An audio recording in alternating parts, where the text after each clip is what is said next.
ECS Mars Prämienhengst aus der Neidkiste Falk von Tornado de Fries.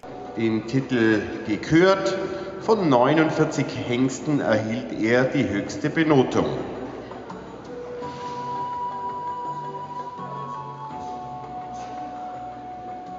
Dankeschön, dann freilaufen.